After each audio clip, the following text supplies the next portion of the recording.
appreciate the remarks. It was quite something, but it worked out well, and Secret Service did an excellent job. And they have the man behind bars, and hopefully he's going to be there for a long time. Dangerous person, very, very dangerous person. But I appreciate the comments very much. So I was playing golf with some of my friends. It was on a Sunday morning, and very peaceful, very beautiful weather. Everything was beautiful. It was a nice place to be.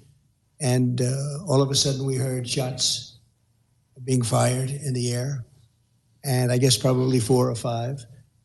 And it sounded like bullets, but what do I know about that? But Secret Service knew immediately it was bullets. And they grabbed me, and I think probably the other one, Steve is one of the people, Steve Witkoff, a great friend of mine, a great businessman from mostly New York and Florida, great businessman. And more importantly, just a fantastic person. So we're in the group, and everybody we got into the carts and we moved along pretty good. I was with an agent, and the agent did a fantastic job. There was no question that we were off that course.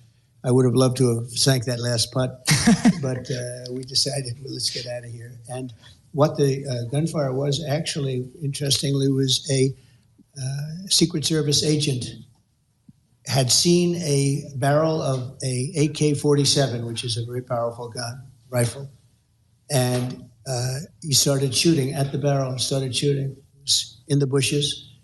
Could only see the barrel. How good is that, right? But could only see the barrel. Based on that, he started shooting and ran toward the target and was shooting a lot of, those were the shots we heard. The other one never got a shot off. And he ran across the street and grabbed his car, hopped into his truck or car.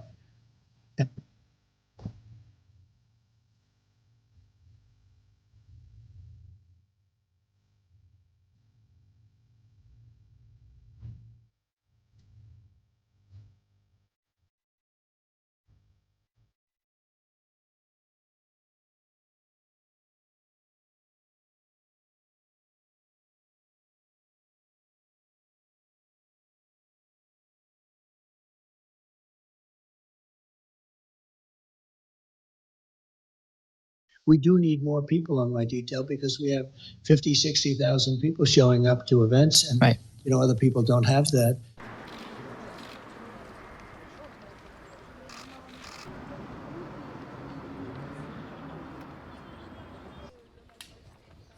The man accused in the apparent assassination attempt targeting former President Donald Trump has appeared in court.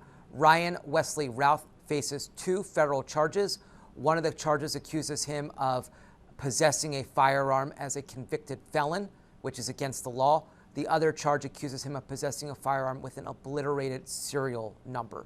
We're also learning new details about the investigation and some of what the authorities say Routh was up to in the hours before this episode. One of the things that really jumps out is that according to an FBI affidavit, he had been camped out along the hedges of the golf club where he apparently had tried to target Donald Trump, or wanted to target Donald Trump, for 12 hours up until the moment that a Secret Service agent confronted him along the tree line, opened fire, and prompted Routh to get into his SUV and drive away.